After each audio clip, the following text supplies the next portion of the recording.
You must be just so disappointed with what happened here in San Francisco. I know I'm disappointed and disgusted, having been a prosecutor and been First Lady of that city, to see this kind of outrageous miscarriage of justice. Will anything happen to change with this verdict that happened in the debate in this country on sanctuary cities? Not likely, not as long as Congress continues to kick the can down the road on illegal immigration and immigration reform in this country. Look, both sides have been using this thing as a political football, looking for political leverage. There's basically no will on the United States Congress to fix our broken immigration system. The only elected official in Washington, D.C., who understands that this is a crisis and has a sense of urgency about it is President Donald Trump, who campaigned on it. Look, this whole thing is ass backwards. You know, I'd sit there, I listen to the mothers. Kate Steinle's family still can find no peace. And now I hear that ICE says they're going to deport this guy. It's too late. Here's what my problem is with them deporting the guy now. I like Jeff Sessions' idea, charge him federally, maybe rack up 10, 15, 20 years where he can sit in a prison, because if they deport him right now, he will be right back in the country because our border is not sealed. For heaven's sakes, seal the damn border. Yeah, seal the border, build the wall, follow the law. These are the problems that we're having, and California is really just a pitiful example of how bad this problem has gotten. And we were speaking earlier in the program about elections coming up. We heard from Jeff Sessions earlier on Tucker's program. Sean saying sanctuary cities to blame for the death of Kate Steinle. But now we have a president with the will and wherewithal, and I'm sure you've had conversations with him, Sheriff, about this issue. Precisely, and push is going to have to come to shove for the United States Department of Justice. Look, there are federal laws that are being violated by sanctuary cities, catch and release policies, and the Justice Department is going to have to develop the teeth, put some teeth into their rhetoric, and charge these officials, charge these mayors, charge these law enforcement officials that are going to defy federal law. Sanctuary cities are illegal, we know it, and all we see is the back and forth, the threatening of pulling funding, and then you get some activist judge who gets in the way, and he delays that and says that they cannot do it because Congress has already approved the funding. But they didn't do that when President Obama threatened to pull funding from schools from not having allowing men to use women's bathrooms. So at some point, the Justice Department, Jeff Sessions, is going to have to charge one of these individuals. Forget about the funding stuff, all right? Charge one of them criminally. One of these statutes can end up in a person upon conviction serving 10 years in a federal prison. Some public official is going to have to be charged and prosecuted to get the attention of everybody else. But until then, the Congress, as I said, they don't have the will. Kimberly, they do not have the will to fix this broken immigration system because both sides are using it for political leverage. No, you're absolutely right. And Greg Jarrett was on earlier. He, concurs, feels the same way as an attorney that, the law is there.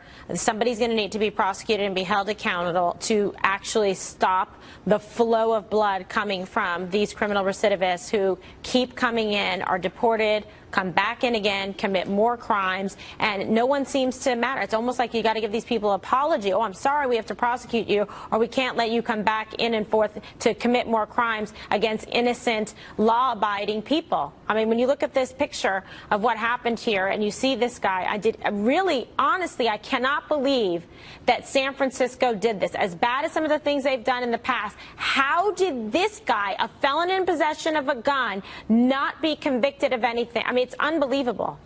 Well, the thing that's most disgusting to me is that this illegal alien had more rights than Kate Steinle and Kate Steinle's family. He's going to get credit time served or something. That's the thing that chaps my rear end. It really does. That an illegal alien has more rights than a United States citizen. But again, look, Congress, all they do is pay lip service. Now there's this funding for the wall that's tied up in, they hide it in other bills. Right. And then Chuck Schumer comes along and threatens to shut down the government if that's included in a bill. And then the GOP backs off. Look, it is high time in this country. The American people have spoken. They spoke last November and they continue to speak. They want this illegal immigration crisis fixed. They want it solved. We are a sovereign nation, and if you're going to be a sovereign nation, you have to have borders, and you have to protect those borders. That's what we expect our federal officials to do. that the bare minimum we can do in terms of a basic decency, a basic expectation of public safety, that we can protect people, an innocent girl and her father walking down the street, to not be slaughtered? Well, you know, you've seen some of the victims there. Some law enforcement officers have been killed by people illegally in the country. Other citizens, you know, have been victimized as well. And when the United States federal government cannot protect its citizens from an illegal invasion, and that's what it is. They're allowing people to come into the country illegally and set up residency. And then when they kick them out, they come back over. They kick them out. They continue to come back over. This is a cat and mouse game by these illegal aliens. They know it. They know that there's little that will happen to them, especially if they hide out in a sanctuary city where they're provided a safe haven. Unbelievable. It's really outrageous, and it seems to be getting worse, but I have faith that the president is going to do something about it, and we're waiting on Jeff Sessions to do it as well. Sheriff Clarke, always a pleasure. Thank you so much. My pleasure. That's the criticism, Larry. You know, they're saying, look, this is a party of hypocrisy, that they claim to hold this banner high above their heads, looking down with disdain at others who are not so, you know, perfect in the way they conduct themselves. Yet look at it now. Look at what's happening. Well, that's right. And in the case of John Conyers, I'm probably not a good person to ask whether or not he should resign, because for 47 years, in my opinion, he's been completely useless. This is a man whose area is largely Detroit. Poverty has gone up. You find the proliferation of children being born without fathers in the home. 25% of kids were born out, black kids were born outside of wedlock 50 years ago when Conyers first came to Congress, and now about 73% of black kids are born outside of wedlock. They don't want vouchers. They want to jack up the minimum wage. That hurts minorities and women who are working part-time, often on minimum wage. They don't even want to think about privatizing Social Security, which a study has shown would disproportionately benefit black workers because they die earlier. So all these policies have hurt black people. Under Obama, for 8 years, the black poverty rate got worse. The wealth gap between the average white household and black household widened. The labor force participation rate for black men got worse. Their policies of tax, spend, and regulation have not worked, and they've disproportionately hurt the very people that they claim they care about, women and minorities.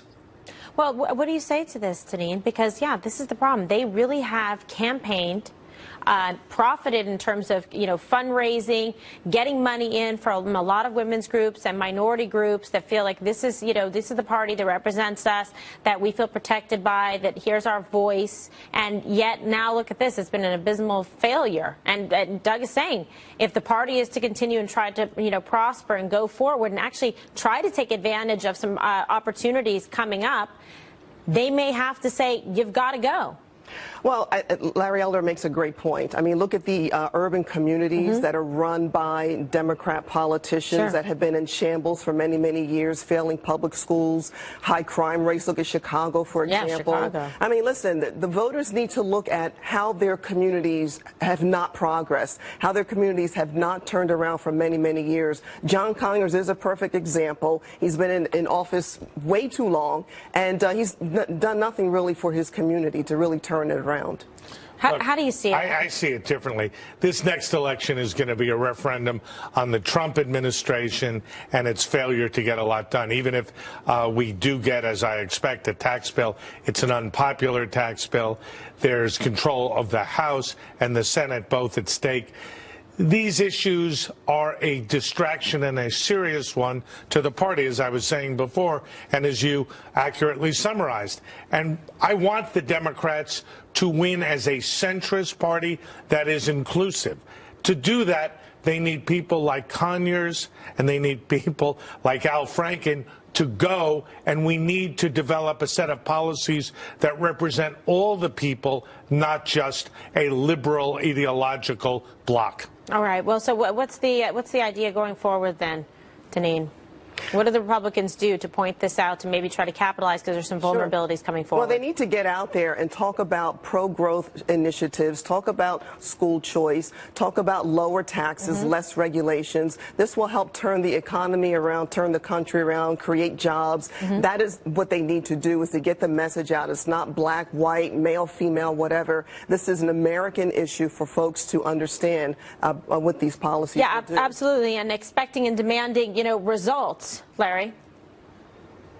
And we were talking earlier in your segment about illegal immigration. Yes. The Democrats don't want to do anything about that. Nothing. One of the leading economists, George Borjas of Harvard, probably done more work on the impact of legal and illegal immigration than maybe anybody else, says there's no question that the proliferation of unskilled illegal aliens poses competition for work for inner city people and puts downward pressure on their wages. And Democrats don't want to do anything at all about this, even though it is This hurting the very Democrat would people that love they to claim do to a care deal about. on immigration and tightening the border, Larry.